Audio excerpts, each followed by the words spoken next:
रवि लामिछाने आफैमा उत्कृष्ट वाक्कला भएका नेता हुन्, तर जीवनमा सम्भवतः रवि लामिछानेले यति जिम्मेवार भाषण कहिल्यै गरेका थिएनन् जुन आज आफ्ना सांसदहरूका अगाडि गरेका छन्। 2/3 नजिकको शक्तिशाली दलको सर्वोच्च नेताको रूपमा उनले आज असाध्यै परिपक्व र जिम्मेवार नेताको रूपमा आफूलाई प्रस्तुत गरेका छन्। तर नेपाली जनताले अब हामीलाई कुनै बहाना बनाउन नपाउने गरी दिल खोलेर स्पष्ट र लगभग 2/3 को बहुमत दिएका छन्। अब के को बाधा, अब केले अड्काउँछ हामीलाई? अब अड्काउने भनेको तपाईँ हाम्रो नियतले मात्रै हो। 30 मिनटभन्दा बढी बोलेका रविका हरेक लाइन सांसदहरूका लागि दिव्य उपदेशभन्दा कम थिएनन्। ठुलो शक्ति हामीले प्राप्त गरेका छौँ। जति ठुलो शक्ति त्यति ठुलो जिम्मेवारी साथी हो। कृपया यो जिम्मेवारीको महसुस यहाँहरूले गर्नुहोला।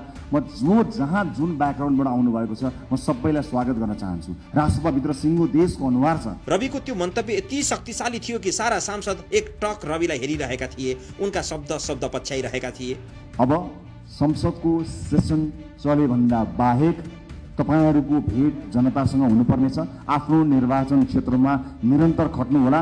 तपाईँको निर्वाचन क्षेत्रमा कुनै पनि मान्छेले दुःख पायो भने त्यसको सम्पूर्ण जिम्मेवारी तपाईँको हुनेछ, किनकि तपाईँलाई उसले जिताएर पठाएको हो, आफूले सुख पाउँछु भनेर पठाएको हो, तपाईँलाई सुख दिन होइन।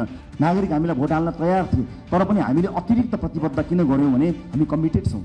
यसपटक परिवर्तन गरेरै छान्ने हो, यसपटक काँचुली फेरेरै छान्ने हो भनेर हामीले नागरिकसँग करार गरेका छौँ। उनले पहिले जस्तो हाहुको समय सकिएको र अब जिम्मेवार बन्नुपर्ने बताए। हिँड्दा बोल्दा मान्छेको सङ्गत गर्दा बडो सचेत हुनुपर्ने र एकाग्र भएर देश विकासमा संसद चलायमान बनाउनमा भूमिका निर्वाह गर्नुपर्ने कुरा आफ्ना सांसदहरूलाई बताए। किनकि जुन आशा र अपेक्षाका साथ नेपाली जनताले भोट खन्याएर दिएका छन् नि, त्यो ठुलो जिम्मेवारीको महसुस तपाईँलाई प्रत्येक दिन हुनुपर्छ साथी हो, प्रत्येक दिन हुनुपर्छ। यो देश अहिले पनि बनेन भने कहिले पनि बन्दैन भनेर साथीहरूले भनेका छन्, हर ठाउँमा भनेका छन्। तपाईँ भोट माग्न जाँदाखेरि आमा बाहरूले रुँदै के भनेका छन् तपाईँलाई थाहा छ? बाबु यो देश बचाऊ भनेका छन्।